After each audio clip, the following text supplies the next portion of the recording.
motion to accept the minutes. Okay, motion's been made. Second. Second by Tom. Any further discussion? Because that's a lot of minutes. It's 4 pages. Is there anybody that has any concerns with the way it's written? Hearing none, all in favor of the minutes as presented indicate by saying aye. Aye. Aye, opposed, like sign, motion carries. Thank you very much. Financial report. Good morning. Morning. In your packet is the monthly financial report for August 2017. At the end of the report is also the report for July. So if you have any questions on that, but let's just, we'll concentrate on August. Revenues for 2017 are up 9% from 2016 by 9%. And they're within 75% of the 2017 budget. At this point, we expect it to be 67%, so they are above projections. Year-to-date expenditures are 6% higher than 16, but at only 59% of the 2017 budget. Second half payments from the municipalities were received in August. That's reflected in the report. And when you look at the net revenue change between 17 and 16, it's the difference is because of the purchase of the ambulance in 2016 for $207,000. I have a typo in there. Cash flows from operations were positive $9,500 for August. However, year-to-date operating cash flow deficit through August is $130,000, $129,679, and then the per capita payment is what covers that year-to-date deficit every year. I have accounts receivable paragraph in there twice. I apologize. There were 1,176 calls billed through August 2017 compared to 1,083 calls billed through August 16. This is an increase of 9% in run volume, which goes back to that revenue and expenditure number, the revenue operating, that was up 9%. Calls continue to work through the process quickly. The percentage of accounts over 60 days is actually only 4.6 for August 2017, which is quite low. We did get a new report in here based on EMS Commission request that is the run volume by hour. It's a 3-hour period. We have 911 calls broken out and interfacility transports separated, and then the last information is the total of both of them, so total call volume. What page is that?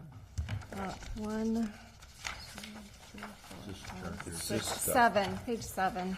Because then there's, the second page is the documentation isn't it? I don't have that in mind. That was mailed out separate. That's Oh, was it? 2016. Okay. And this here presented to you in my packet is August That is, it's in 2017. there. Yes, it looks very, this page here, does everybody have it in their packet? Yeah, it's on the back page of the graph.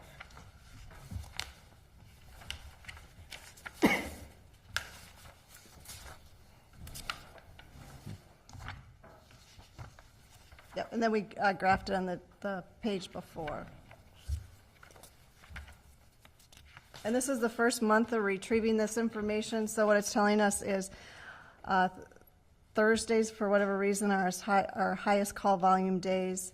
And then per hour, it's between 12 o'clock, and is that 5 o'clock? These numbers are pretty small. Let's see. Looks like between 12 and 6. Yep, this is our highest call volume. This is a month of data? This is a month of data. This is just August of 2017. Okay. Did we do it for 2016?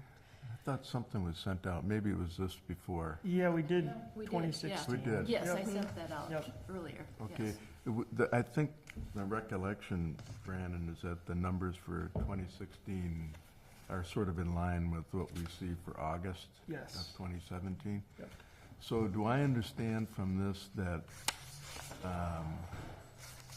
about 13.5% of all calls are between midnight and 6 a.m.? Yes. And do we know how many times a second ambulance had to be used during that period? No, that's not part of that breakdown. We'd have to go back and manually pull those. We could do that. And out of are the total calls on 911 and then interfacilities, it's about 10.5% during that same period. Or that same time period, midnight to 6 a.m.? Yes, correct. Based on this, how many times do you have any idea how many times the second ambulance had to be used from midnight to 6 a.m. during August? I wouldn't be able to venture a guess. We can pull the data, though. We Okay. just have to hand compare it. Okay. We'll bring that back to the next meeting, and then we'll also, when we do the September report, we'll kind of look at this data and have some responses for you when we bring that. It's interesting, because is there any other questions for Brenda? Brenda, I just have one question. The net revenue is, I just had it here, now I can't find it. But we projected a loss at this point, and we have a net positive. Am I reading that correctly? I think you're looking on page 2 and the operating income / loss. I am. Yep. Yes. And you're correct. We have a slight, we have an operating income at this point, but that's no different than last year at this point. And so the run volume has been up, and then we've had difficulty in covering all shifts. And so you've got those two dynamics playing out in that operating income. So we were projecting that at this point, we would have $138,000 negative number.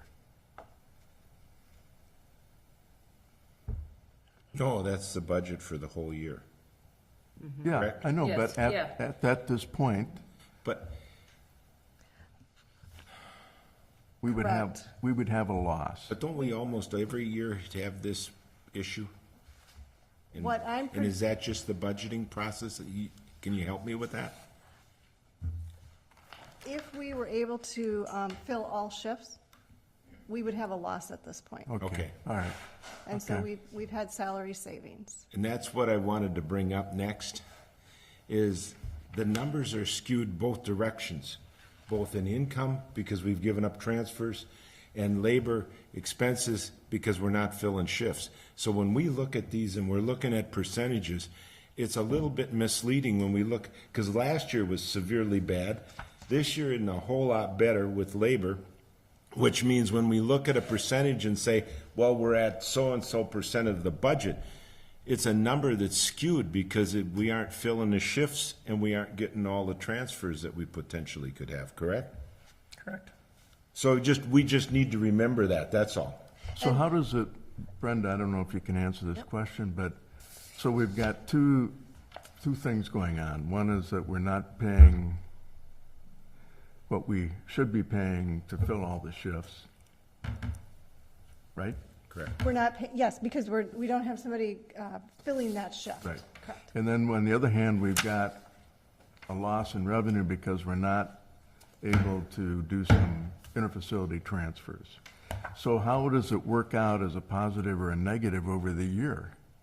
You know what I mean? Labor cost has been should have been more than what we would have retained in revenue. And the only thing is we're putting it on the shoulders of our salary. It's the same problem we had last year and the year Right, before. right, it is. And obviously, it's pretty easy right now in August to project out the rest of the year. But I've done that, and it looks like cash flow, we're going to be about at a net positive negative. It's going to be at zero. You know, we're Okay. not going to draw Okay. down on the fund. We're not going to increase the fund in cash. As long as, you know, everything keeps constant for the next 3 months. Okay. But then back to Tom's point on, you know, why do we have a net income? If you look at the salaries and related costs line item, we budgeted $1,019,719. Year to date, we've spent $591,776. That's only 58% of the budget at this point through August. We'd expect that to be 67% through this point in time, So if we project those out through the next 3 months, which I've done. It's about, I don't Because know even if about you net went full income, I was staff, you looking at, wouldn't pick that up. pardon me? You won't make that up even if you went full staff No, between we now won't and the make- end of the no. year. So It's I just- believe cash will be a zero net effect for the year. Okay. Brenda, if you project it out, where do you end up with the labor portion? Well, let me see here. I've got $911,721. When we get into the budget, I actually have a column that says 2017 estimated. Oh, yeah, I saw that. So about $100,000 in personnel savings. So it's probably a wash. Yep. But it's just, it's confusing, I agree with you, but it's confusing when a report does all these percentages of income is up and salaries are down and, you know, but it's against what was off last year. And so we're still there this year, and it's like, well, we're not really getting a true picture of what our potential operation should really look like. Right, which is why in the one paragraph, when we talk about revenues and expenditures, we talk about that salaries are, you know, over than last year, but they're still lower than what we'd expect in the budget at this Right. point. Well, I think last month, and we asked, Brandon, we asked you to look at what percentage of the interfacility transfers we were taking, and what percent of those that we thought Hudson Hospital would give us, you know, that were Yeah, and confusing, because it may be wrong just to say that, you know, there's 100 available and we're only doing 60, because they may want to do 20 of them, right? So, yeah, and we're still not able to get those numbers. There's not a tracking mechanism in place for that. We don't get every phone call. right, but you could go back to the hospital, right, and ask them, you know, how many interfacility transfer did you Discussed do? that at our meeting. We had a meeting last month and we discussed that. And they didn't have a system in place to track that, as far as who was taking The what. hospital did, or- correct? Yeah, but they must know how many total interfacility transfers they're doing. Yeah, they'd be able to pull what they did, but as far as the breakdown, we wouldn't be able to get that. Yeah, of- well, but, okay, so that's at least a starting point. If we knew how many they did, you know, for the month of August, and we know that we did, what, a total of 38, right? So if they did 50 and we're already doing 38 of them, we're already doing 80% of them, right? So, did you get that number, or? No, we didn't at that point, when they weren't able to give Well, I us the think, breakdown. I think when we're talking here, and Tim says we don't have a clear picture, I mean, if there's only, you know, 10 or 20 more runs available, All right, You know. I got a simple question. Are they willing to share that with us? Yes. Okay. so I mean, Okay, I it didn't should know. be pretty easy to get our hands around that number. Well, as long as they're willing to share it, Well, and and that's why I Brandon- asked that Yep. question. Well, and Brandon says they're willing to share it, so I don't know. Yeah, I mean, yeah, we I keep just, I discussing didn't know. this. I'd better ask. I mean, I think we've discussed this multiple times. What percentage of those are we doing? Losing, and how many are we getting? Right, and, you know, if we say, well, there was 20 more a month available, and say, well, they may want to give Lakeview half of those, right? Because their own ambulance is sitting close by, so maybe Right. there's only 10 more available or something, you know, I don't know. I don't know either. Yeah. So I think that's an important number. Do they do that? For Brandon to come back with. It's a question. They have the ability to call whoever they want. Yeah, Generally, we're the we first can't call. tell them they can't do that. Right, generally, we're the first call, Okay.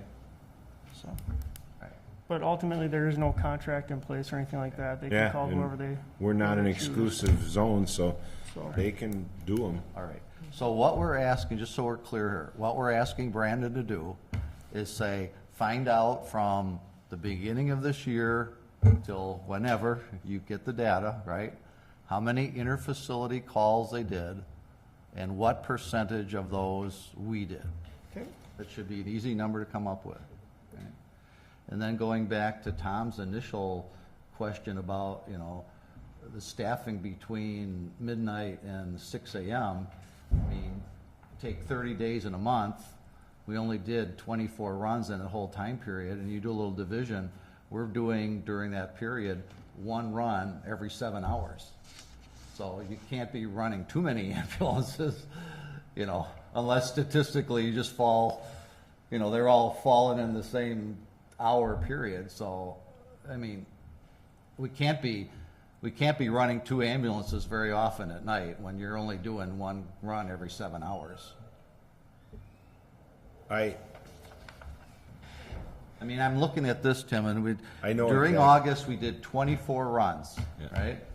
Over a month period, 30 days, right? So you're doing less than 1 a night, Yeah. right? And if you do the division, it's 1 every 7 point something hours. So Tom is saying, are we running 2 ambulances often? I can't believe we're once or twice, I don't know. I hope you're listening and you're reading the data, and here's where my thought came is I'm sitting going through all of this information the last couple of months, and after the vote changed on the council, if St. Croix EMS staff thought that it was going to go back to the same operation, it's not going to be and never was going to be, whether it went or not. And what I hope we're doing, and that's what these 2 guys are leading to in their questions, and it also is in mine, Brandon, is we can't do a paintbrush on what it should look like, and that's full-time paramedics. We need to look at what our service needs are and staffing needs to be able to, because if we're trying to get to a point that we can have this service run for as little as possible, but yet provide the service that we need to for the community, it's going to take some effort to make sure that we got the service covered, so it's at least one vehicle on that late shift. And I think that's why Lakeview looked at our numbers and said they didn't think we needed 2 full-time ambulances. Apparently that's what it's boiling down to.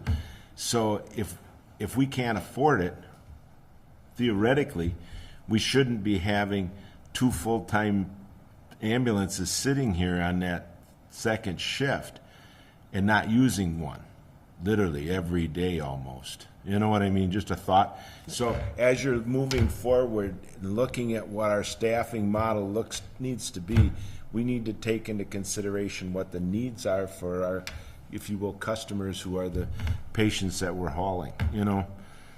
And I had thought about that as I went through this. Brandon, you said at one of the meetings that you had to have it according to the, With the current operations plan that we have filed with the state, that's how it is. For us to do interfacility, we have to make sure that there's always 1 ambulance in our service area.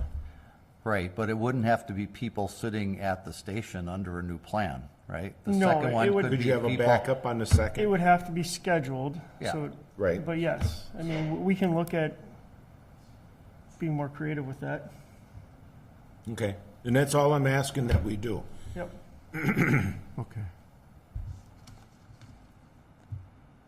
Yeah, so rather than having 2 paramedics and 2 EMTs sitting at the station from midnight to 6, you could have 1 of each and then people on call, Correct.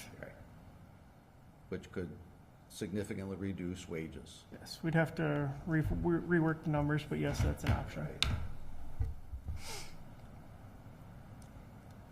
Well, I mean, that's the kind of thing I think the ad hoc committee needs to know because, Yep. yeah. Yeah, I agree. Is there any other questions? Thank you. Excellent, excellent discussion, thank you.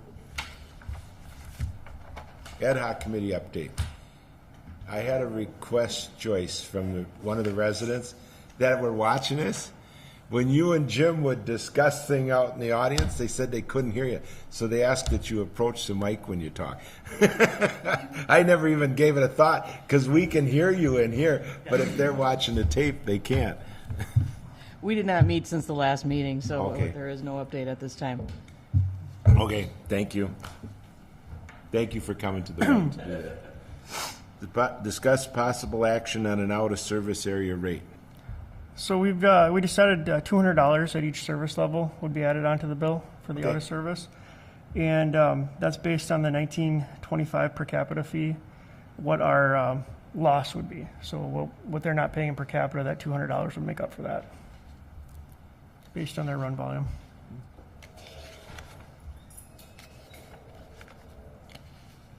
So Brenda, do you agree with that based on the breakdown of government subsidized runs versus private pay? Yes, and remember, we discussed last time that it's really not going to be we're not going to budget additional revenue in the fund because we'd increase revenue. It might be increasing write-offs by the same amount.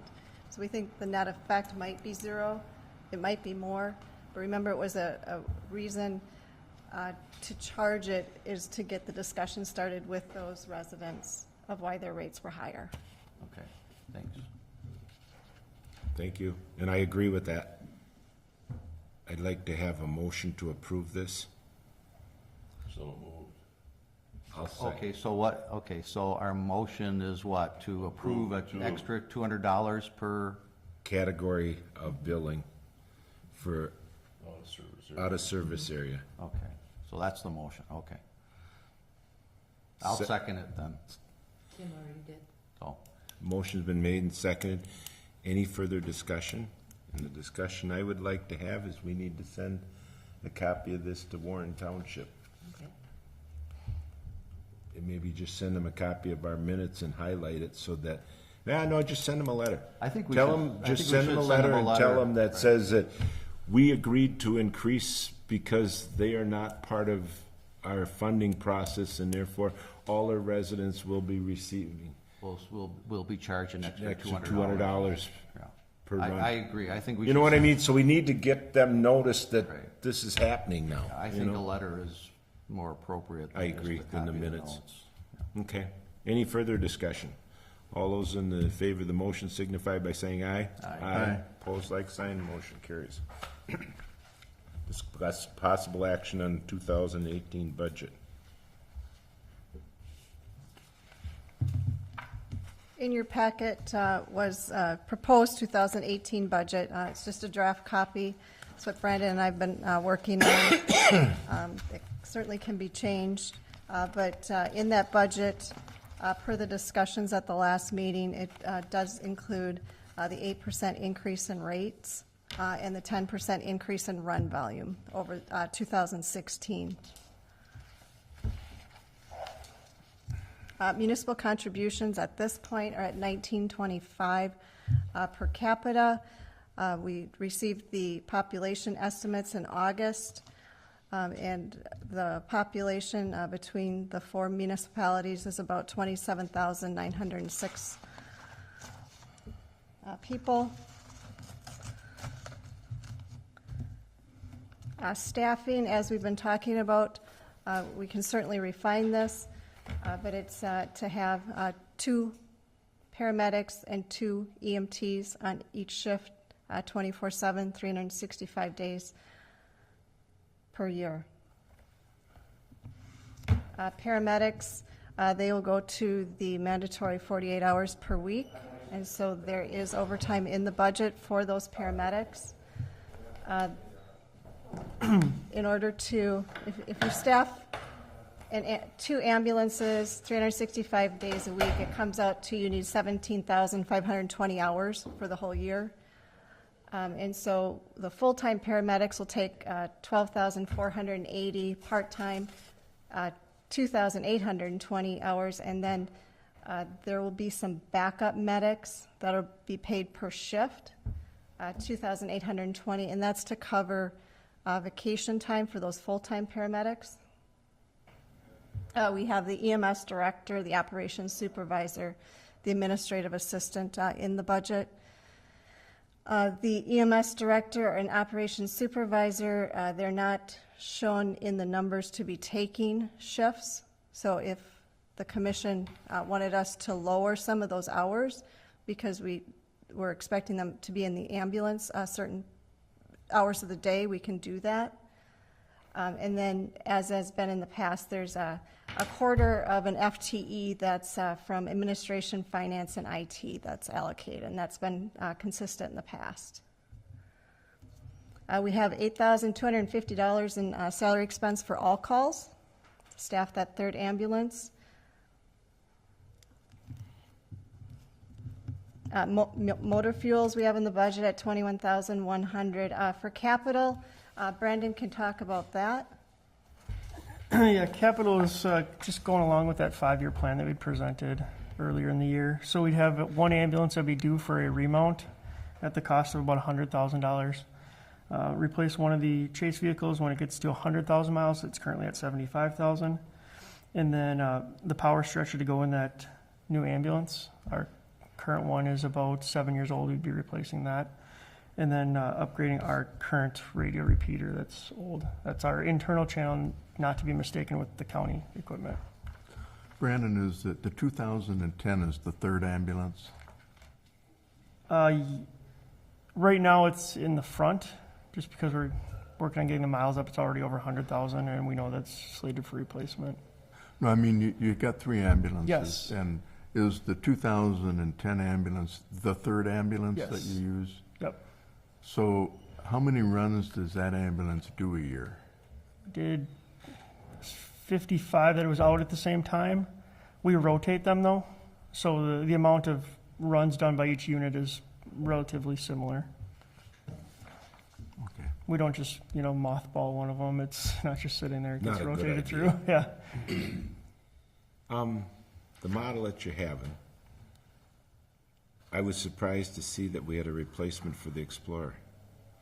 Because we're not using chase vehicles in your model, as the way I thought I understood it. Right, and they still are going to be there for, we have the utility trailers that we need to have to be able to move around the boat and all that stuff. We need 2 of them. Probably not. It's something we can look at down the road, So you'd replace one and then maybe take one out of service? potentially. But that one's still, When will that decision be made? once we kind of see where the volume is. Okay, And that one's not slated for replacement for another 3 years. okay, So we have time to kind of okay. look. Did you just say you need one for the boat? So we have several vehicles or several trailers. We have a boat trailer, an MCI trailer, and then the dive trailer that all need to be pulled by something. And one of these vehicles could do that. Which boat are you using? I mean, I know you only have like 4 or 5 runs a year in the water, right? Right. So are you using the boat down at the marina? Yeah, and so when it needs to be moved, we have to have a vehicle to move it. Why does it need to be moved? It doesn't stay in the water all year long, and when there's maintenance needs for it, it has to be pulled and moved. So you need it to take it out, and you need it to put it back in? Right. Yep. Okay. Does fire have a vehicle that would be sufficient, or police? Fire department might have their utility truck. Okay. So And can you tell me so we're replacing the 2012 Explorer. What is the other vehicle that's downstairs? that's a 2013 Tahoe that was purchased in 2014. Do you know how many miles are on that? 44,000. Thank you. Well, we were also discussing the possibility if we don't have 2 full-times on overnight because of the issues with the night Yep. thing, that would, to me. You would end up needing it, wouldn't Yeah, you? we would end up needing it that then. vehicle in Okay. order to, Yeah. To I accommodate agree, that model. I agree. Yep. Thank you, Stan. Valid point. So Brandon, under the expenditures, it's 14 part-time EMTs, it'd be 14 EMTs at 24 hours per week. Realistically, do you think you're going to be able to find enough people to fill those?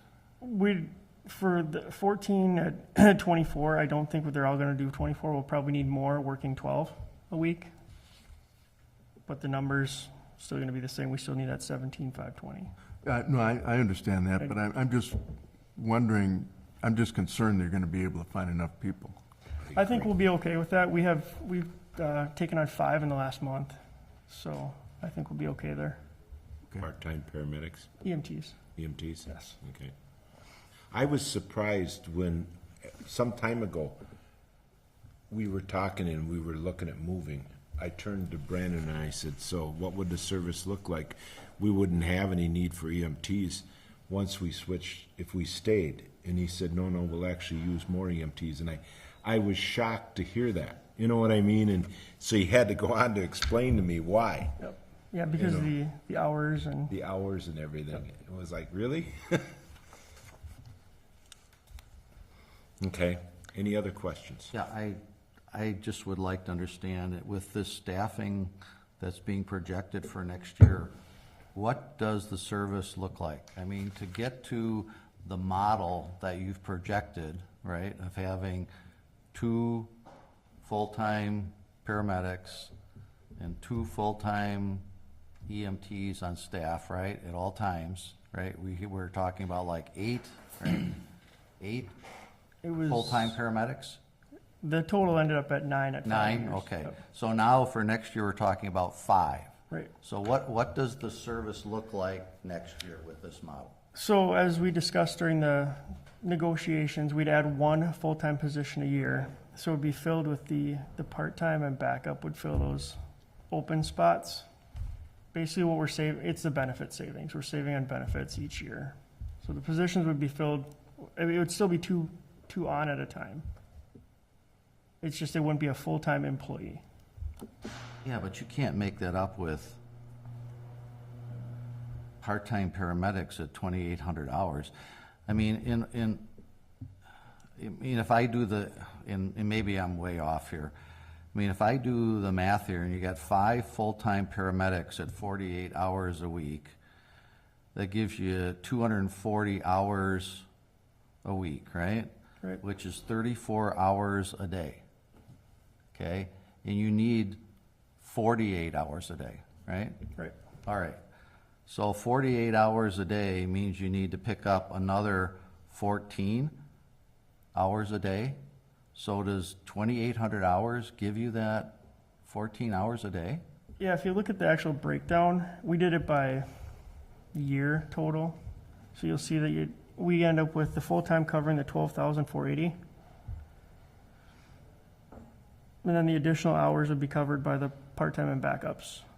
And that would equal the 18,120. I hear Ray's question. See, I look And I at- hear your answer. Yep. Between now and next meeting, what I'd like to have you do is go in and look at your daily model, because you're saying you did this on an annual basis, which you can crunch the numbers, and his concern is doing your daily scheduling, does this work out? Yeah, and we've built a couple of potential scheduling blocks for Okay. shift bids. I can print some of those out and just bring them. Does it so you work can out? see. It does march out. I mean, Okay. And again, maybe I'm totally off base here, but I take 14 hours and I multiply it by 365 days, and I end up with 5,000 hours. And we only have 2,800 hours. So, I don't know. So you have to. Yeah, so what am You I have to missing combine here? the 2 numbers below that, and that would give you actually 50-some hundred. 640. 5640. Oh, I see. So it's with the It's with the other part-time 2, yes. and the backups? Yep, Brenda, I see. So there's our that's where you. 5,000. Yeah, so I can bring a schedule and All show you right. how. it No, marches okay. out. No, If it I'm does just work trying to out. understand from a big picture, what this looks like. So what this looks like is 2 full-time people here all the time. two full-time paramedics. That's the goal at the end of the 5 years. No, But- but this is our 2018 budget. With this particular model, it's not gonna have two full-timers on every Well, day Two, It's gonna rather be- than two full-time, there will be two paramedics that are paid hourly. and two EMTs all the time. Yes. Okay, not full-time. But not full-time. Not Right. full-time. That's a good point. That was, Exactly. that was a good, That's that what was a we good were discussion. Looking at was the cost savings of the benefits. Right. So Brenda, is this option 3? It is option 3. Yes. It is. Except we're not making the commitment to full-time people yet. Correct. You're making the commitment To for, add one position. to add one position for 2018 at So 48 we're going to hours. 5 Yes. full-time paramedics, and how many do we have today? Right now, we have 4 allocated, 3 filled. Have you hired anybody? We filled the one spot. Filled one. We still have one vacancy. But you won't, when will you plan on filling it? We're gonna Next repost year? that one again. You're gonna And still repost it? fill it this year. That's the goal. Okay, Yeah. okay. And this budget shows you not filling any of those hours? Is that correct? As of right now, that's the way it's budgeted. Okay. Realistically,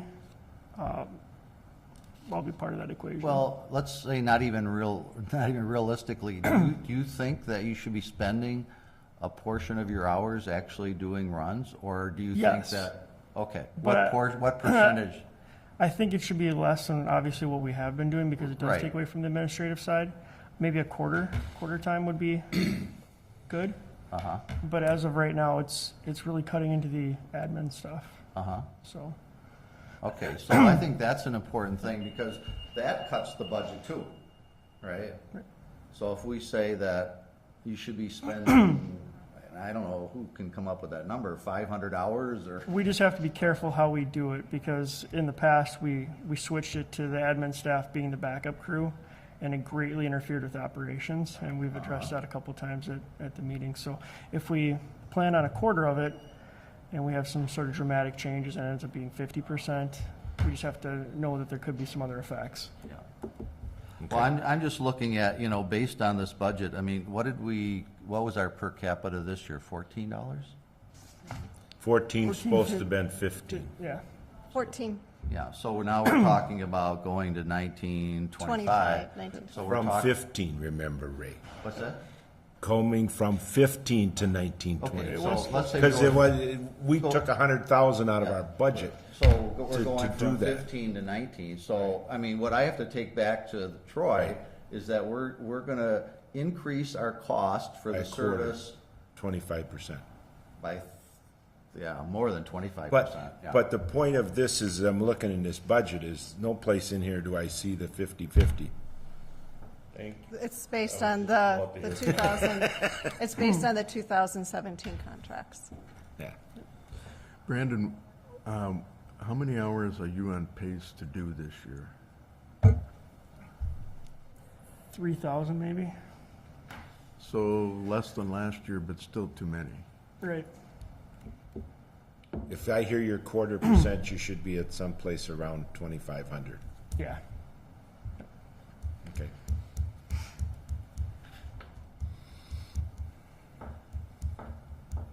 Okay.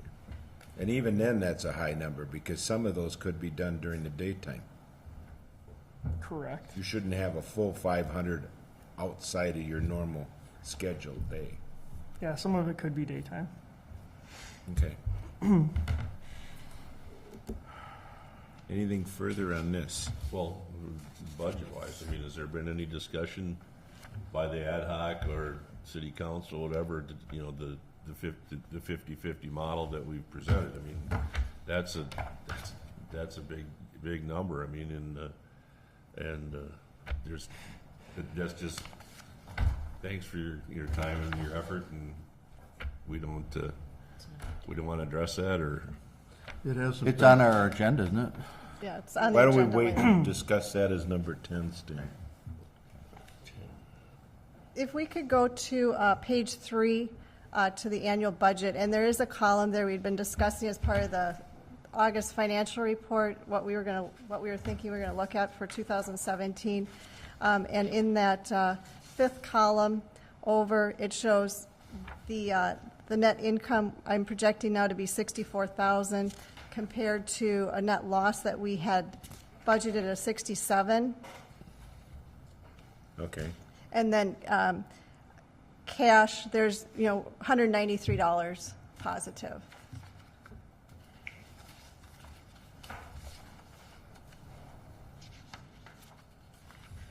And that's because of salary savings, 108,000, and then capital savings of 65, gives us our swing in cash for the year.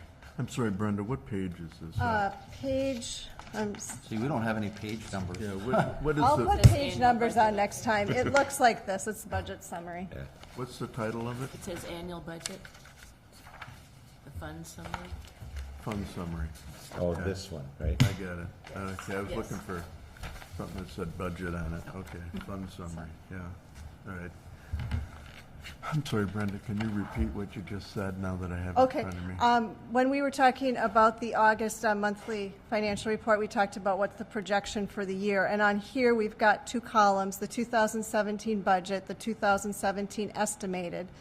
On here, the budget for 2017, we were projected a net loss of 67,961. And now, looking at the rest of the year, we have a estimated savings, or net income, I should say, of 64,448. And then net change in cash, we were saying we were going to use 196,235 out of the fund, but now we're projecting a positive $193. And so that swing in cash is $196,000, and it's salary savings of 108 and capital savings of 65. Where's the 64,000 go? Back in the cash. Okay.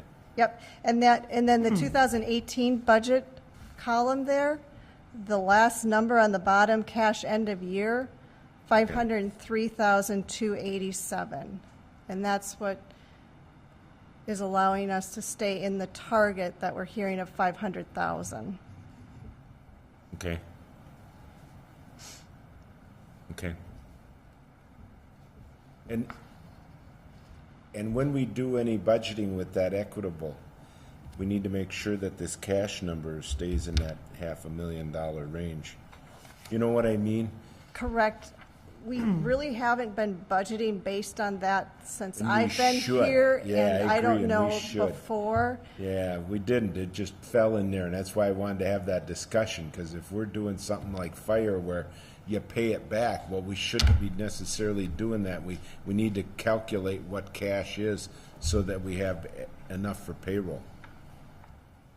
That's all my concern is. Okay. Further discussions? So this is the budget that's going to be taken to Finance. the city council? It is, unless you want us to look at salaries and staffing anymore. Well, don't we want to include this possible change from the midnight to 6 a.m. and how it might affect it? I don't know. And that's a staffing model change, if Yeah, it that'd be if a it will model work. change, but we could definitely look at it. Yep, You can and we- look at it and see if it'll make, my guess is, it'll make some, it'll change it slightly, but not a lot. Tell me if I'm wrong. Yeah, I don't anticipate a huge change, but we'll definitely run it, and I agree. It's worth looking at. And are we all comfortable, when we look at the budget highlights here? I mean, last month, I was trying to make a run increase analysis as we were looking at that. I mean, here, we're still saying we're gonna have a 10% increase in runs, and we had looked at, over a 5-year period, it's only been increasing like 2% a year, I don't know where you got that number from, Ray, and the more I look at it here, if you look at this chart, she's comparing it to 16. It went up 10% in 17, what we're estimating it will fall at. It's a 10%. And then if you take it, it's just a little over 10% from 17 to 18, but it's not that big a deal. It's in the budget stuff, Ray. looking for that. That, we had that chart last year. Is it in here again? It's in your, with the budget information, it's the third page. Okay. Third page, I don't know where. Because that's where she's got the 1925. It's in the budget stuff, right? Yes. Mine just happens to be blue because I printed it at home. Yeah, right there. See, and if you look at that, we went from 1585, and if you went up 10%, it's 158. So it went to 1647 is what we're anticipating. Yeah, but. And if you go up 10% of that, 164 more than the 1643. It's a little bit less than that, but not a lot. Yeah, but see, Tim, you can't do 1 year, because I could make the case then, if I look from 2014 to 2015, our runs are decreasing by 8%. So what I did is I went from 2013, which we have basically 1,500 calls, to now where we have 1,750, right? And there's no way we're tracking 10% a year, because 10% a year would be 150 calls a year. 1, 2, 3, 4, 5 years, we should be up to, at 10%, we should be up to about 2,300 runs, looking at the 2013 number. I think if you look at that chart, Yeah. it's pretty close to that if you took out 2014. No, okay. Look at the line chart rise in there. Tell me that doesn't have a constant rise in it. Oh, it has a constant rise. You know what I mean? It is not Not that 10%. bad. No, It's not a 10% increase. It's not a 10%. no, not even close. I mean, if you look at from 2013 to now, we had about 1,500 runs in 2013, right? Now we're at 1,750. Let's round it up, 1,750, right? So we've gone up 250 runs, right? Yeah. Which from 2013 to now, 250 over 1,500 is 1/6. So that's, right? So that's 16%. So in 1, 2, 3, 4, 5 years, our runs have gone up by 16% total And that's in 5 years. right. And that's as long as the model stays the same, you can do what you're doing with it. But you increase the residents, you've increased the flow of traffic out on the interstate. You got increases, Ray, that are coming at it, causing increase in runs that have nothing to do with past history.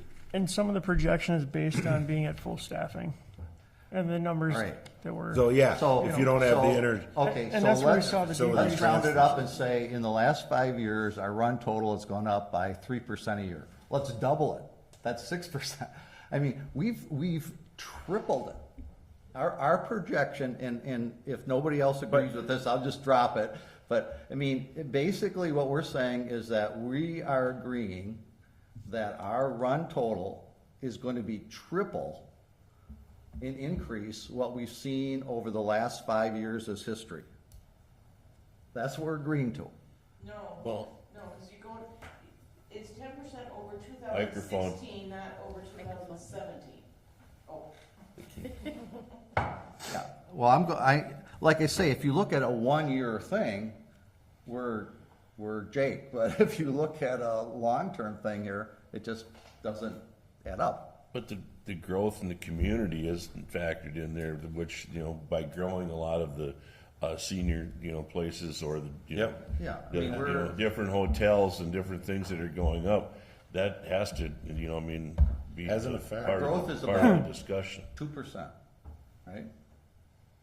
You're talking per capita 2%. Population. That's what it is in Troy. Well, Is Hudson growing faster? no, we're going, City of Hudson we're going is. backwards. City of Hudson. That's is. why we keep losing land, Ray. You haven't experienced that yet. It's coming your way because they're running out of town of Hudson room. Okay, well, all right, then, okay, so I've lost the argument, which is fine. I just say that. But it's ironic because every time we look at these budget numbers, we look at it and we say, well, it's low because we didn't have as many hours worked and we're using staff, but our runs are higher, income is higher.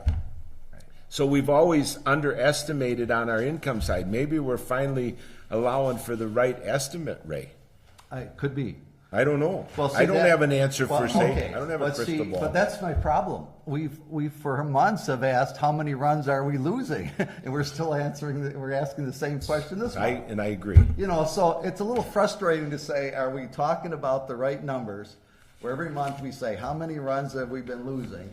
And here we are, 6 months later, still asking the same question.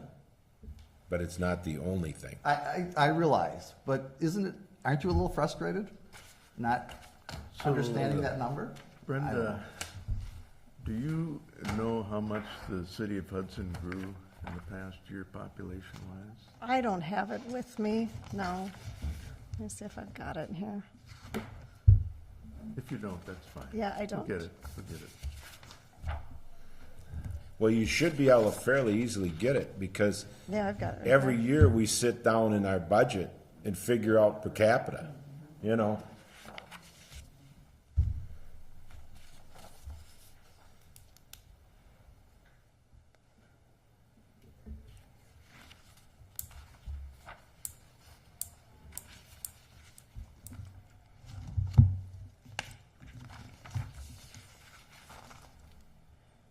So the only other concern then is, and that was what your only concern was then with the Yeah, budget? I mean, our assumption's realistic, that's all. That's your question. So we gotta look at the staffing, the midnight to 6 staffing.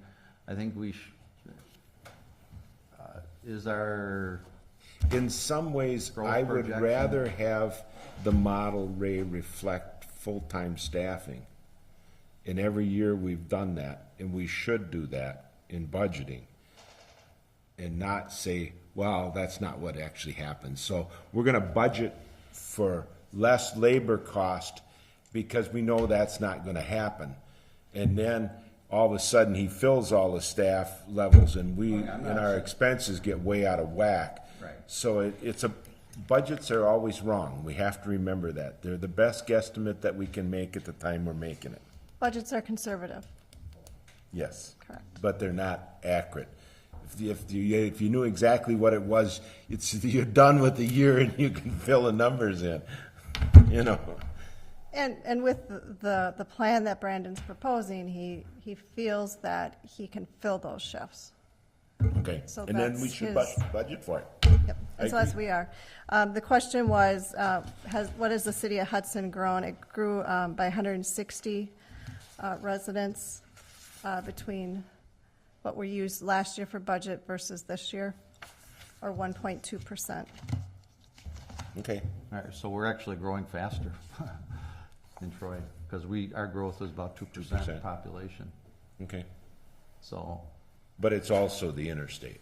No, I understand. So, I mean, traffic we're counts. going maybe a 2% maximum in population, and we're forecasting 10% growth in runs.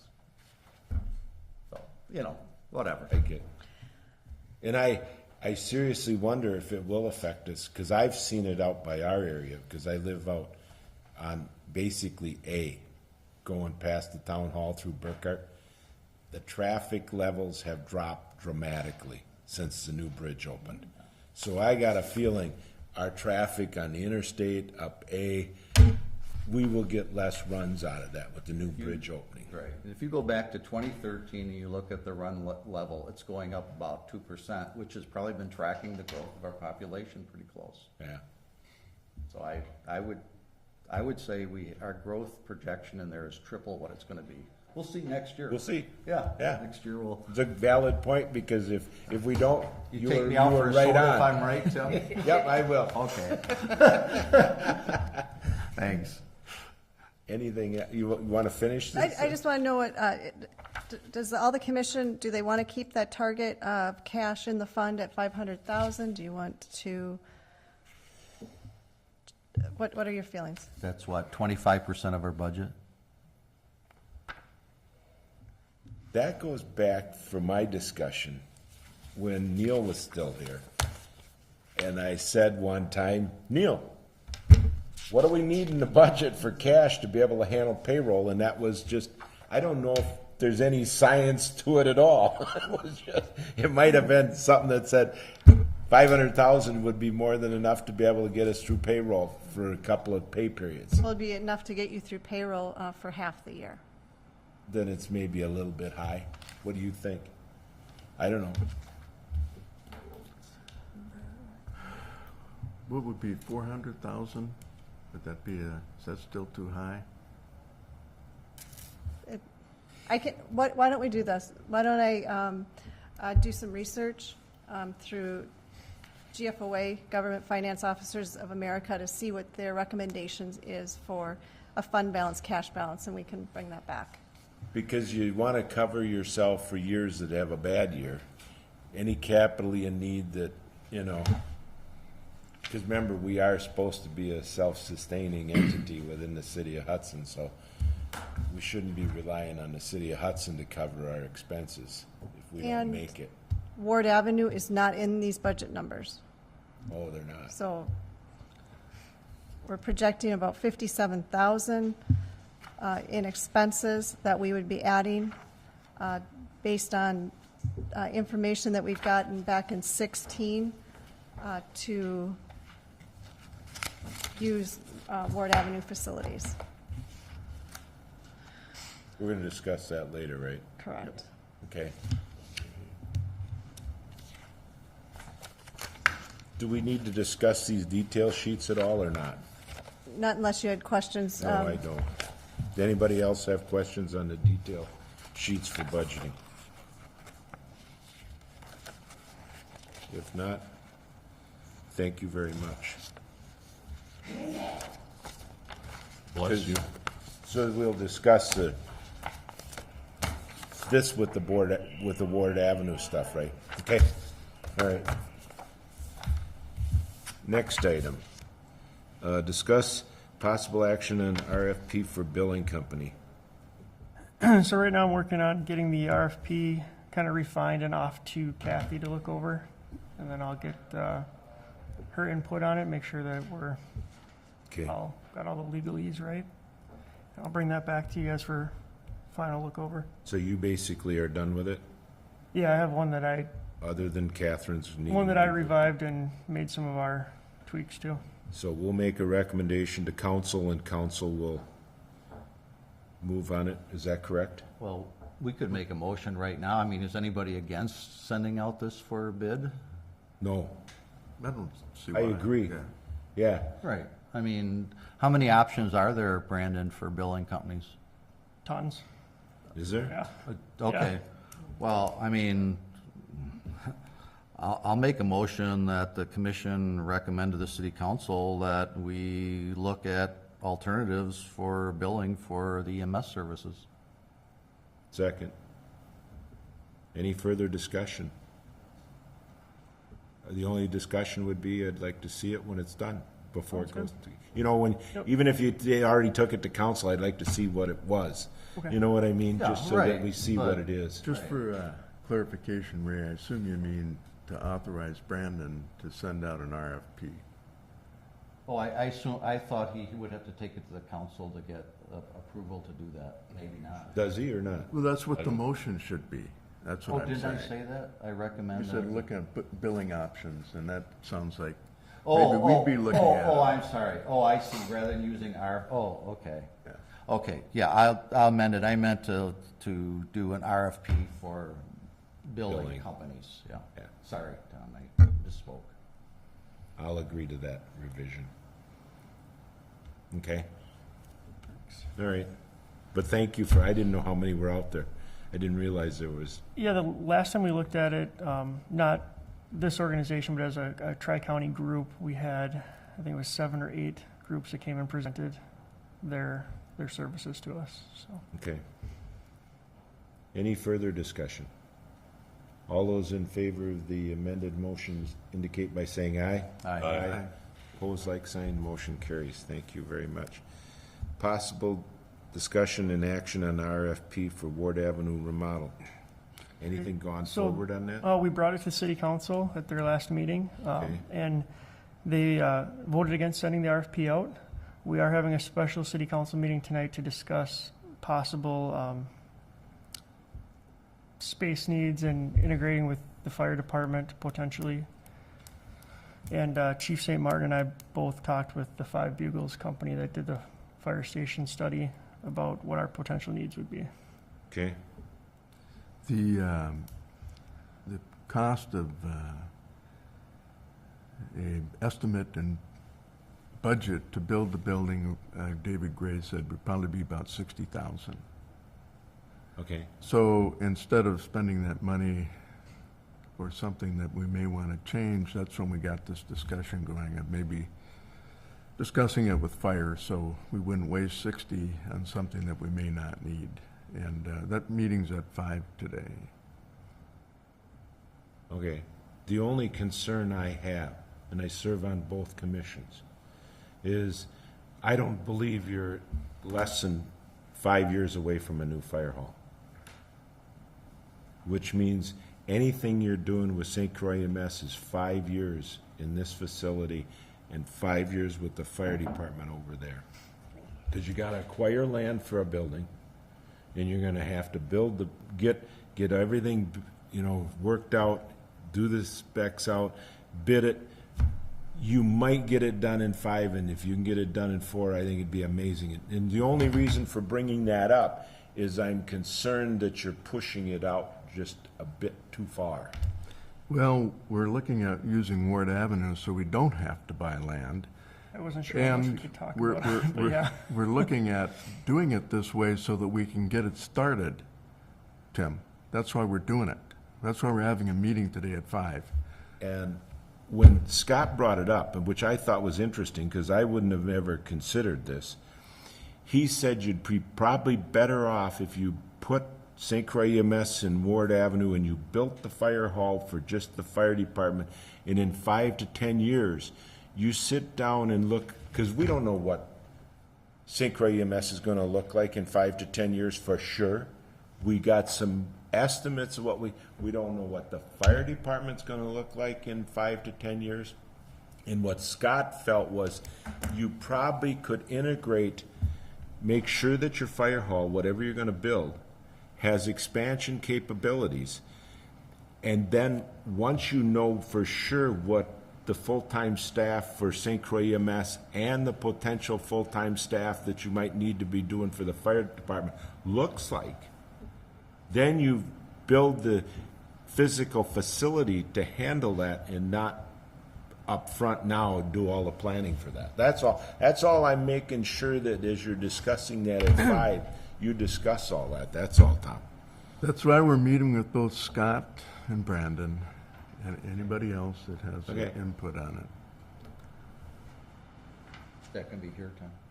Yeah. Okay. And then, And you're all welcome to come to offer your opinions on it. That's what we Okay. want. so, we won't know what that's, we'll put it on the agenda for next month and then see what happens. Okay. Discuss the possible action on bylaws. Anything? Yeah, Brandon and I met, and I changed the paragraph for whatever, I can't remember what it is. Yep, Brad. it'd be section 11, discussing the alternates. Yeah, the alternate being And- able to vote. Then we had some other changes as far as identifying the current job titles, Good. adding paramedic to it. And in the first section, we had any purchase in excess of $500. We changed that to $1,000. And we added the operations supervisor position under the chief position as far as being able to fill those roles as needed. I was just looking to see if there's any input from the rest of you guys, if you had anything that needed to be changed as you looked through it. And if not, we'll get this typed up, sent out, and it still has to go to city council for approval. I wish Josh was here when I bring this up. But since it's in there now, that operations supervisor, at the time that we created that, I had some personnel from St. Croix EMS approach me and want to know why that position was being considered without it being a paramedic. And I thought it didn't really make any difference.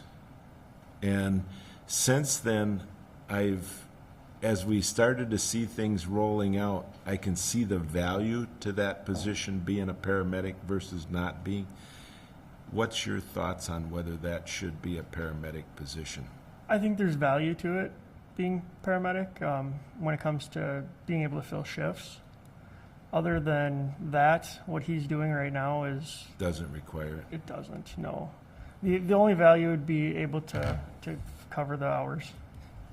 There's nothing in the bylaws that says what's required of that position? Is There's that not. correct? No. Is there anything in what we have for the title of that position, what is required? And the only reason, what I'm looking for then is it maybe ought to say that it's preferred to be a paramedic but not required? Yeah, I think what we used for that job description was a previous one that we'd had that didn't identify the level of training. Okay. Brandon, does your position as chief require that you be a paramedic? Yes, it Yes, does. it does. So if you're not there and Josh is acting in your behalf, is there a problem because he's not a paramedic? In the wording, I could see it, yes. Yeah, Well, he wouldn't be able to fill the positions to, if there was a shift opening or something like that. So, and I agree with you. So when the last time we had to fill the chief position, when Eric left, we had to fill it with a temporary chief that was a paramedic, Right. just to make sure, you know what I mean?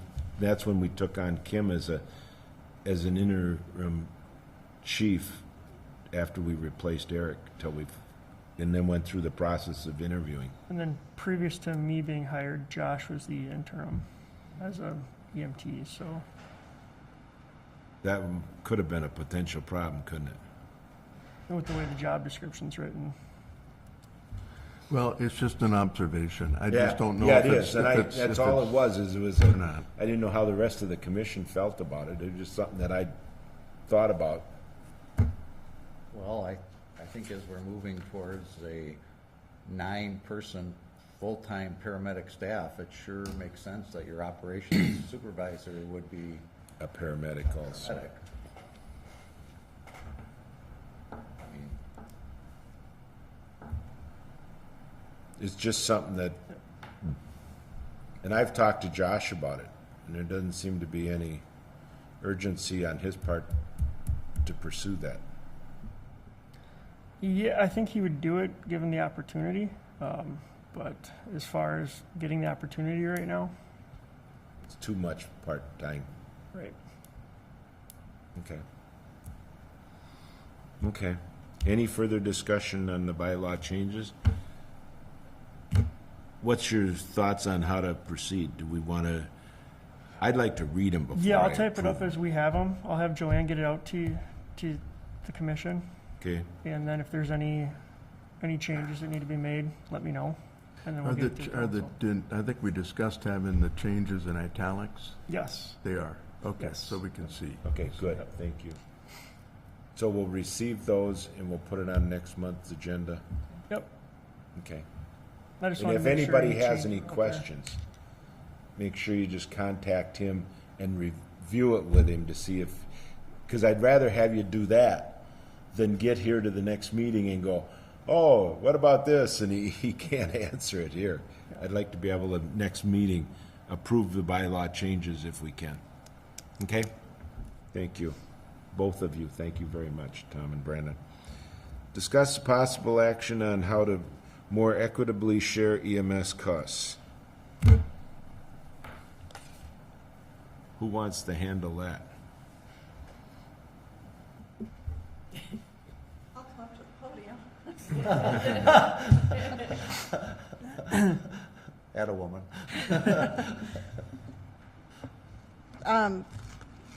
Hudson City Council is aware that there is a thought of the 50/50.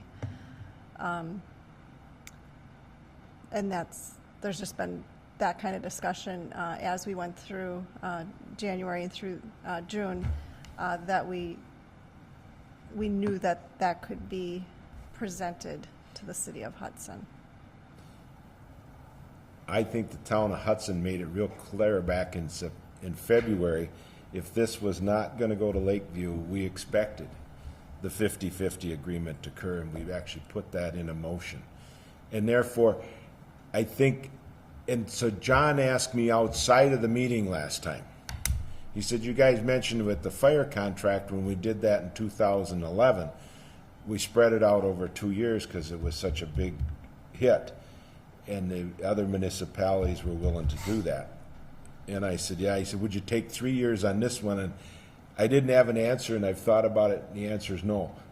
Who's John? Hagen. Oh, He sat in the back of the room, and as he went to leave, he said, would you take 3 years and move it out for spread it out over 3 years? And I don't think the answer to that is yes, and the reason for that is we're hurting financially, and since the city is on a levy limit self-imposed, and the rest of us are on a levy limit imposed, we should move quicker to that 50-50 Well, arrangement. Yeah, but it's not, I mean, I would not like to have people that are listening in saying that we don't want to pay our fair share because we're hurting financially. I think what you showed was that the way that it's structured right now, if things don't change, Troy subsidizes every run that goes into Troy at about $1,000 a run. So not only does the patient pay $1,000, but the town is paying another $1,000 in reimbursement, right? Right. Whereas the city is paying about $300 per person. So that, I think, I don't want. And even if, I mean, as a municipality, Troy is willing to pay its fair share. And I think that's what we're talking about is what's fair, not the fact, and I don't disagree that we're strapped for levy issues, but I hope people recognize this is more of a what is equitable. correct. That's my That's, point. and even the 50-50 Doesn't bring it would, close. correct, it doesn't make it equal. No. It just brings it closer to equitable. Right. And Because we're leaving it at 50% per capita and 50% run average, just like we did with fire with equalized value and run average. So it brought it down to like 75-25 versus 100-100. You know what I mean? Right, and yeah, and I think we also, discussed a little bit last month the fact that, I mean, the city of Hudson obviously carries a burden in terms of the homes, for seniors, where they're all in the city, Right. and where do our seniors go? Right. I mean, right. I get that. They, so. It's a valid point. Yeah, so it's hard to figure out exactly what is equitable, but I think the way it is right now, it's a little too unbalanced. well, you're all looking at the expense side, but are you looking at the revenue side?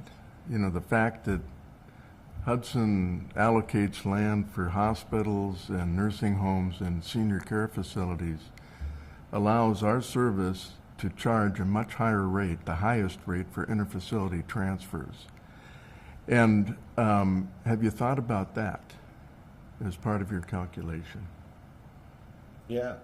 And you don't think that's any No. value? And the reason I'm saying that, Tom, is because the 50% equalized value is the offset number that says you're paying 30% for supporting the customer run. He's paying 100%. And so if you go to the 50-50 deal, it's something closer than equitable, but not equitable. I understand what your point is. I'm just saying you're looking at it from an expense side. I'm looking at it from a revenue side. And you're not willing to look at the revenue side at all. That we're able, because Hudson is here and doing this with these facilities, by the way, many of whom have non-Hudson residents in them, I agree. it allows our service to get reimbursed at a higher rate because of the interfacility transfers. So it's just a thought, that's all. Well, and part of the point with, that, all right, so the Hudson has the homes up there or whatever, that, and Ray says, well, our residents go there too. But the residents from Minnesota, that's not limited to where we're Right. at. No, I So, understand. we're trying to contract for services, that's what we're doing. The assets all belong to Hudson. I mean, so we're trying to get equitable ambulance service, and every time I hear this, we're not being, we don't want to pay our fair share, it just drives me up a wall. I mean, the equitable is a much better term, fair share. I mean, if somebody's using 70% and paying 50, where's the fair share there? I mean, it's not we're trying to get out of service, but I mean, or get out of the paying. It's just that, I mean, fire. It's very similar to fire, It's difficult at best to figure out what equitable means. right? I don't think. Or it's what the- is fair? I don't think it's the same as fire, because fire is not a revenue-producing entity. This is a revenue-producing entity. So it's a little bit. For the different. service, For the service, yeah. right? I tend to agree with you in they don't have value. Most of these are nonprofit nursing homes, and I get that. However, I do want to point out that the town of Hudson went through a whole year of rewriting our ordinances to allow for a POD that was going to be built behind the Presbyterian home of Woodland Hills to the south. And the city annexed the land, so that wouldn't happen. And then you built Woodland Hills as a nonprofit. And so you can't come back to me to tell me that you're not willing to do it. We were willing, and that was actually going to be a tax entity. That's what they said. I don't know if it could maintain that. But don't say that you're willing to do that. We were willing to do it, and you literally took the land right out from underneath our feet. I don't know what you're talking about, Tim, and it I has know. nothing to do with our discussion. I'm Yeah, not. it does. What does it have to do if this happened to you? I mean, I don't know anything about it, but I'm just talking about the revenue that is. We were willing to build a building to put residents, senior citizen residents in it, and the city annexed the land, so that wouldn't happen. You're telling me that you guys allow for that, and you did, but you didn't get any value on your tax dollars with Woodland Hills. And yet we were, so you can't tell me both sides that you are willing to take in all these nursing homes, and therefore it's creating more revenue, because in times you didn't allow that to happen. And that's before your time, I get that, but it doesn't mean that it wasn't true. So, Tom, when you say that EMS is a revenue program and the fire is not, is that because you don't charge for fire calls? Well, I mean, you get, I don't know what the amount that's billed to if anything's billed, what's billed for a fire call? Nothing. Yeah. See, that's The not, city of Hudson chooses to do that. yeah, see, that's not true for Troy. We charge $800 per fire run to our residents. So whether you get a fire call or an ambulance call, I mean, we have residents that complain because we have one resident that has fallen twice, and he's a fairly large man. So he's had the ambulance service come out, and he gets a $1,000 bill from the ambulance service, and because they couldn't pick them up because female EMTs came out, they brought the fire department out as well, so he got $800 fire bill. So twice he's got an $1,800 bill. So they're both revenue services to Troy. I don't think it was the crew configuration or the sex of the crew on that one. Okay. I can tell you for a fact that wasn't the case. It was a safety thing due to the size. There was no way that two people would ever be able to lift that gentleman. And that's an So- exception. Well, he said, Yes. well, he said one person lifted him up in the bathroom. No, not the case. Not the case. We have a similar situation in the village, I believe, don't we, Brandon? Yes. Well, anyway, the point is, Point is- we charge for both. So both, to us, they look the same. Whether you're getting an EMS call or fire call, they look the same. In the town of Hudson's the same as the city. We choose not to bill, but Oh, you we're choose doing- not to bill? But we're billing more now than we ever used to for people that are stupid. See, we ended up billing because we were getting so many false alarms and people were getting free runs And the only way we curbed it, and it went way down once we started billing. So that's. Almost all the accidents we bill for now. Because it's like, hey, what I dug into is why does fire go out with an accident?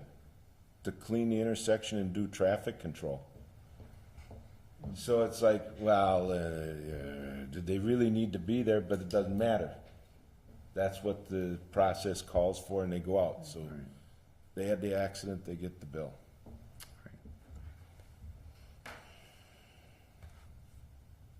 But the point of this is for the city council to hear, for the other municipalities to agree to it, we need to see the 50-50 agreement. And that's what we do with fire. I mean, Yeah. you go by runs and by, your value of your properties, and then I think we do what, a 5-year running average or something like that? Is that what we do? 2 years. I thought it was 5 years. 5-year It's running a average? 5-year running average on the runs. And that's why I said when you were looking at it, I said you should talk to Devin, because he does the spreadsheet for that. At the end of 2 years, if there's money left over, the municipalities get it back if we didn't budget properly. And that's why I said we need to look at this cash flow in this budget to make sure that that doesn't happen, that we deplete the cash in that spreadsheet. Yep. Now, if the city so chooses to not authorize the 50-50, my recommendation would be that we go for an RFP to move the St. Croix EMS service to an alternate service and not do it like was done before, and that was just go to the hospital. Because there are alternative services that are out there available that it could move to. That's how serious I am about it. Well, yeah, and that's, I guess we all gotta look I at would it. second that. That was a motion. I would second that motion. Would you? I'll make it as a motion then. And it's a serious situation, it really is. It's not something that I take lightly. And I'm not, if the city doesn't want to look at that, then look at moving this service to someone else, not just to the hospital. Do an RFP. Okay. Motion been made and seconded. Any further discussion on that motion? So your motion is if the city does not go along with the proposal A 50-50. 50-50, then you're authorizing the, who to do the RFP. City of Hudson should. To sell the service to some other entity. I'm not sure that the city has the appetite after what happened with Lakeview to get involved in that again. Well, then. So let me finish, Tim, let me finish. So I just want to be clear, you want the EMS, you want Brandon to do the RFP, or you want the city of Hudson? I'm not sure. I don't think the city of Hudson could do that. Tell me if I'm wrong. I think you'd have to prepare the RFP, and it would have to be submitted by the city. It would have to be a joint collaboration for sure. And so we're not having any discussion about what this RFP would be, what it would look like, what the There staffing was would be, how many? there was alternative services available that had, over the years, have come to the city and said, we'd like to take over your St. Croix EMS service, and it never got past Devin's desk. Now, that's okay. I'm not complaining about that. And I know why the Lakeview model came in the way it did. They came to propose it to us, and there was some objection to the way the staffing model worked. And that's what apparently created the whole issue at the end, is my best interpretation of this, Tom. And therefore, if you really are concerned about the cost, and you really want to move away from that, then look at the model that's out there that wants to come into your community, and will it provide, because as an example, during the whole Lakeview process, you kept telling us you were going to work on first responders. That never got done. So as a consequence, first responders in the model that you had was ever gonna be there. And therefore- It was gonna be, that was voted down. I don't wanna go and fight the last war, Tim. I'm asking is, you know, if you have an RFP, it might be for a model that is different than what we have now. It doesn't deliver the same services. That's why I'm asking for clarification, because saying we're gonna do an RFP doesn't tell us what we're trying to accomplish with that, other than saving money and having some other service do it. I don't want us to go down the road again where we do an RFP, somebody's interested, and then we have an uprising from people in the community that we don't want. I Let me totally finish, Tim, let me finish. That we don't want to have an uprising from people that are saying, well, we're trying to steal the our EMS service again. So that's why I'm asking these questions. Okay. So did you get an answer on anything? No. Okay. So whatever you do in an RFP, you want to make sure that you're getting the service that you want for your community. And you would sit down in cooperation with the EMS chief at the time you would do that. Yeah. You wouldn't do it blindly. I didn't tell you couldn't do that. Are you saying that we negotiated blindly with Lakeview? No, I did not. Okay. Lakeview said, this is what we're going to do, and this is a service that we're going to provide for you. Well, it kept, yeah, but, you know, in fairness to Tom, I mean, it kept changing, and originally it was gonna be Right. one, it was I gonna be one agree. ambulance, and they And said two ambulances. we and- were close. We were very We were close. really close. Oh, absolutely. What would provide the service for the community, what happened was you had an uprising by the employees. You did. And some of the employees that I've talked to, you know, that's one thing they question is, why was it only Lakeview? Why didn't, you know, there's other Services obviously out there. other services to possibly get a better, you know. Well, deal, obviously it was Lakeview because they approached Brandon, Josh, and I Right. back in the summer of 2016 about this, and everybody was on board with it for at least part of the journey. So that's all. I'm just saying, that's fine. I mean, if you want to do that, that's fine. Well, I've been down this road, and I personally think it's a little too early to bite that bullet again for the city. I mean, obviously, there's no political interest in going after that, but I absolutely agree with you, Tim. We were so close, We were. and it just got railroaded out, but, But I remembering. mean, I absolutely agree with you that we need the city to look at how the system is funded. And as municipalities that participated in this, we want the city to understand that we think the fire model is a more equitable look, where, you know, it shares the costs a little bit more equitably. And in fairness to Tom, what is equitable is hard to, I mean, it is hard to determine what equitable means. I mean, it is, you know, it's, I think what you meant by that, Tim, doing an RFP was, it's a statement of your view of how seriously you view this. It is. So I don't know if you need to make that as part of your motion, if it's just conveyed that that's how serious you look at this. I'll leave that up to you. Okay. And it is. Because if the city is only concerned about the concern of our equitable 50-50 arrangement, you don't want to do that, then we'd like to move away from that service the way you're treating us. That's what I'm telling you. You know what I mean?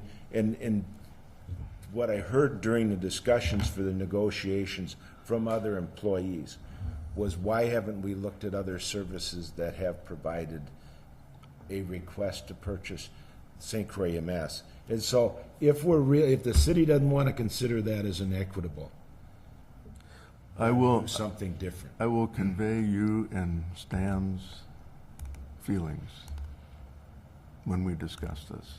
if it gets on the agenda. And Ray, are you in the And I same have the same, camp? I have the same concern, that it's just equitable, but I just don't like, I also don't like the idea that we're saying, okay, it's either this or go back out right away to look at it. I think, you know, let's give this another year, see what the ad hoc committee comes up with, see if there's any way we can make this thing financially self-sustaining. I mean, I don't see it, but maybe, I don't see it, but maybe it's there and I don't see it, you know? So let's give it a year, and so I can't support your motion. At 1925? What's that? You'll support it at 1925? For this year, yeah. I mean, it's, Really? You're willing to take that to your town board? at this point, Tim, I don't know what our other option is. I would hope that Brandon would go back and look at putting some of his hours into it, look at changing the nighttime staffing.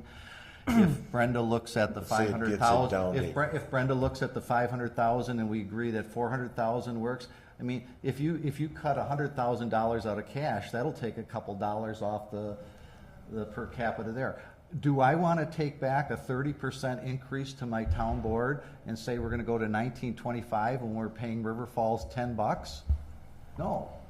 I mean, I got to take back and say we're going to pay Hudson twice as much as we pay River Falls, and we're heading towards paying them 3 times as much. Do you think, and just an aside, Yeah. do you think River Falls is going to be able to stay at? I don't think so. What do you think? I doubt it. Yeah. I mean, we got a letter from them, and I shared that at the last meeting, where they said, you know, we'd like a little longer contract, and we're gonna try and keep our rates pretty much the same, but they didn't make any commitment. But, yeah, so I can only tell you what's happening now. Sure, You know, sure. you I know, got it. it's-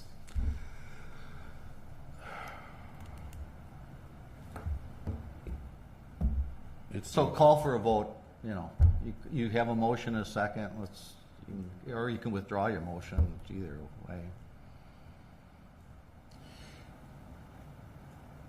The last time, and this isn't new.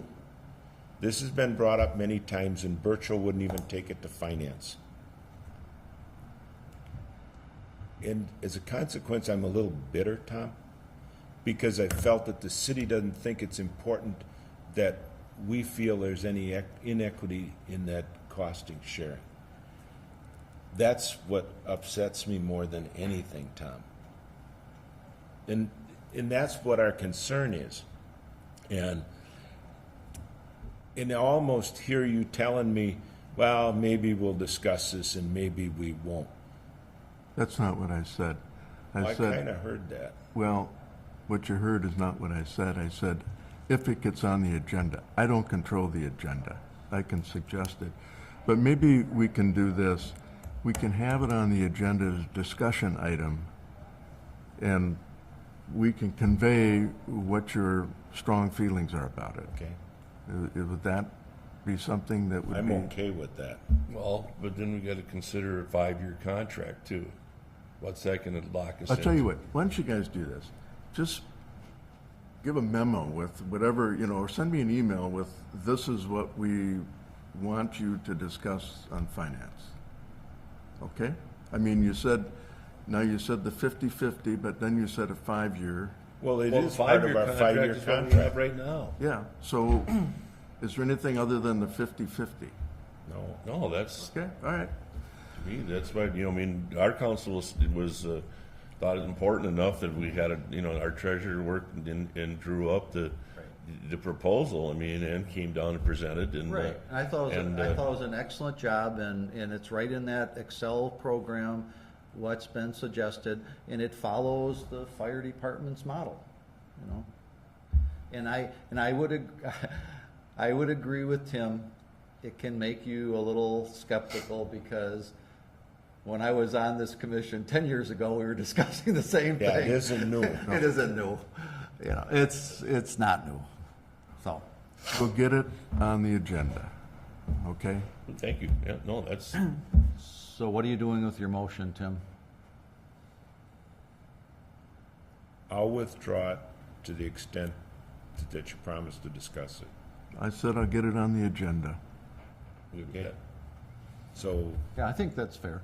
let's give Because- Tom, let's give Tom a chance to bring Yes. it up and see what the city thinks, so. But you don't sit on finance either, do you? I sure do. Oh, do you know? Thank you. Well, for Well, I about didn't 3 know that. years. Okay, good. Okay. Is there any further discussion on EMS cost sharing? Update on City Hall remodeled bedrooms and oven. Stove, I suppose. Oh, yeah, still.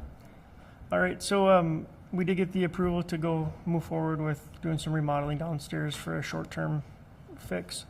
Prior to doing any remodeling or construction, there was a mold study done. We're just waiting on the results. As soon as we Okay. get the results on that, we'll move forward with adding some electric to get a stove down there and just kind of reallocating space, moving some offices around for sleeping quarters. And the electric will include ventilation? It's not needed due to it being a, I forgot how we worded it, but the building inspector did not feel that we needed to put a system in for that. It's interesting. I just remodeled my kitchen, and I went over, I looked at several things, and I had a microwave, and I took the overhead stove out that had a ventilation system in it. And we went to looking for a microwave that would fit, because the one that I was ordering that had a ventilation system in it wouldn't fit. I just wanted a countertop, and the gal wouldn't even sell me one, because she said, you will not be able to sell that house if you don't put a ventilation system, whether it be a microwave or a hood over it, or you'll never be able to sell that house because code requires that it have a hood over it. So I'm surprised to hear the building inspector say it doesn't need Yep, ventilation. he actually checked into it and sent us the documentation on it, That's so, my only so we're concern. good there. All right. Really? Yep. So what are you gonna cook on that thing? Just warming stuff up? Mostly just, Without ventilation, because I don't wanna preparing have their meals and- frying grease in there and you get grease all over on, you know what I mean? Without a ventilation, you'll do that. You'll get it all over in that area. Yeah, so it'll be just a basic place for them to prepare their meal. And my other concern with this is, if it's significant length of time that we're down there, I'm concerned that it's not just short term. And that's what we're looking at tonight Okay, with that discussion. so when do you think you're gonna have this? As soon as you get the. Yeah, as soon as we get the results and the all clear on that study, we can move forward right away. The electrician would just have to put the outlet in. We'll go up and make the purchase of the stove and start moving. When are you gonna get the testing results? They were supposed to be back within 5 to 7 business days, and we haven't got them yet. I guess they're kind of backed up right now. I did call over to them last week. Okay. Okay. All right. Anything more on that? Nope. Any further discussions? Radio purchase update. Radios have been ordered. We received half the order last week. The other half should be here this week. And we'll get them installed by the end of the month. Okay, thank you. Medical director's update. We received that.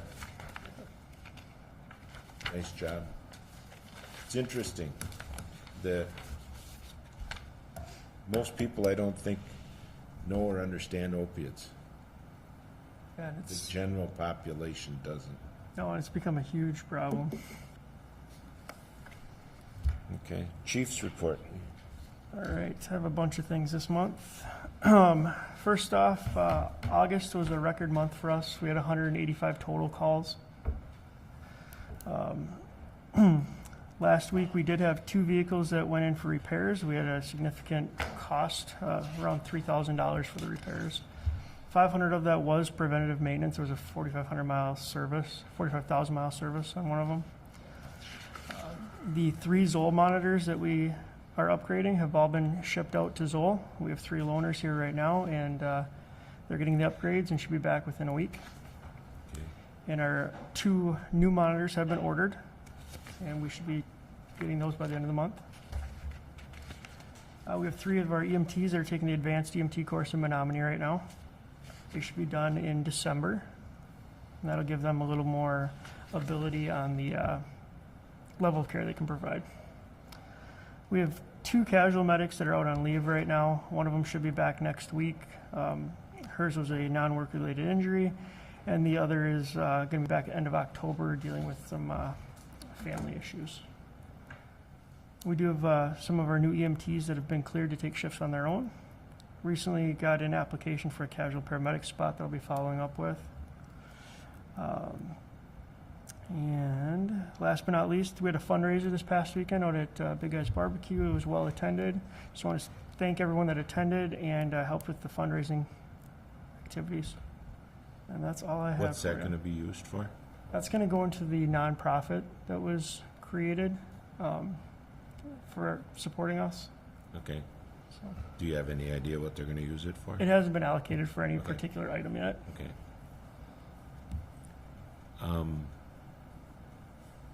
Yeah, the one thing I'd like, the community, I mean, the people that donations and stuff that, for the fundraiser were amazing. I mean, it was, yeah, we were out there and the food and everything was very good. They always do a good job, but I mean, just the people that dropped us off stuff, you know, for the raffles and everything, you know, we thank the community for that because, you know, that's how you raise funds. I mean, Right. you know, it was great, and very, you know, I got there late, but it was, everybody else was there. It was a good crowd and stuff like that. It was interesting because I got there at 4:45 and dropped off my cash. But because my wife worked till 5, which meant it would have been at least 5:30 before I'd even been able to get out there. So originally I'd written down 11 to 7. Yeah. So just as a thought, 5 o'clock does end. What was the logic with the 5 o'clock? Just curious. I'm not sure. I wasn't on the Okay, committee on the that set it committee. all up. It's just a thought. You know what I mean? A lot of people do work till 5. You know. But anyway, the only other thing I had a question on is just straight off the top of my head. If we reduce the amount of workers' compensation claims now with the power lifts and stuff? We did see a reduction over last year on our workers' comp, but we had some larger claims that had fallen off. We've gotten some preliminary numbers for workers' compensation for next year. And so we would think that would be hit the 19 budget in regard Okay. to power stretchers. Okay. So it won't be, we won't see the total results of that till 19. Huh? 19 budget, Okay. correct. Because we were having some significant claims on workers' compensation prior to that, and that's why I thought, you know, are we seeing it? And I can't think of any lifting-related ones within the last year. Okay, so eventually we'll come out in the workers' comp, but you won't see the dollars on that till 19. Okay, okay. At least if we're not injuring employees, that's a better thing. Okay, anything else? No, that's all I have. Any other questions of the chief? Regular meeting date. Mondays works good for me. And my only recommendation was in between the city council meetings, so if we had any action items, we Okay, could get it, good idea. so. I don't like Mondays. You don't like I get a Mondays? prayer group meeting that Oh, okay. I do not like to miss. Tuesdays? No, she can't make it. How about You can't. Wednesdays though, right? How about Wednesdays? Wednesdays at 7:30? As long as it doesn't conflict with fire. Yeah, yeah, And which Wednesday do you want? I don't care. Well, you're talking about between city Between the council. Two meetings, yeah. When is, The first one or the second one? So you meet on the first, It's the and first, after the first It would- one.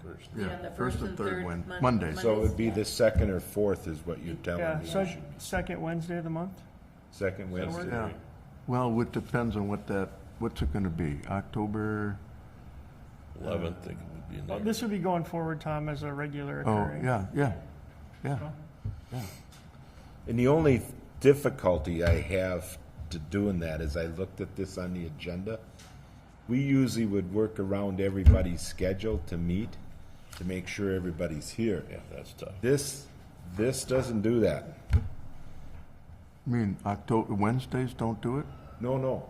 Going to a constant second Wednesday of every month doesn't necessarily, you might be going on vacation or you have some other plans, where we would work around that. Same with me and Ray and Stan, you know what I mean? The commission would work around that, where we go to a cost.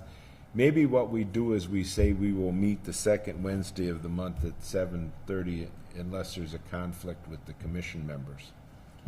And we could reschedule it. You know what I mean? That way, because we might have to if there's too many of us gone.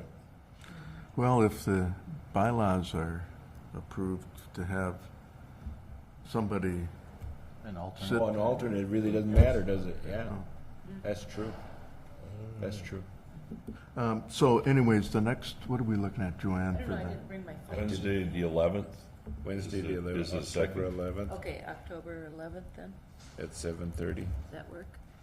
You know, I'll have to check. I didn't bring my phone with me, and, didn't bring but mine either.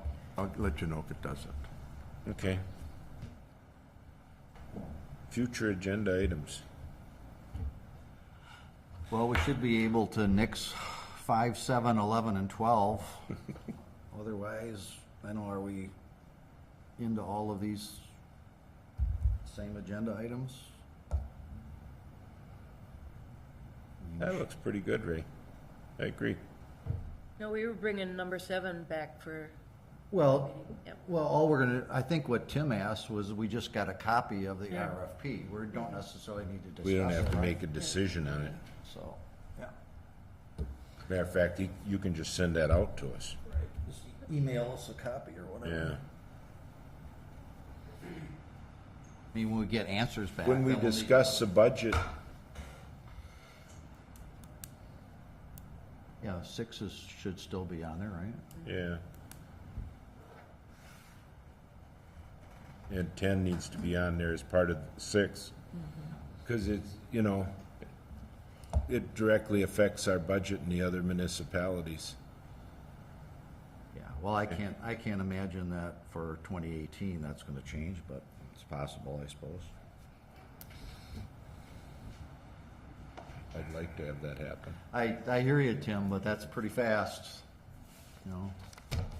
Gee, we didn't bring it up earlier in the year. Okay, any further discussions about what we need to have on the There's a agenda? motion Okay, for the city council on the RFP for Brandon to do an RFP. Move that we adjourn. For billing, right? second. yes. Okay. I just want to make sure I put that on. Okay. Any further discussion? All in favor of the motion to adjourn, say aye. Aye. Aye, pose like sign. Thank you very much.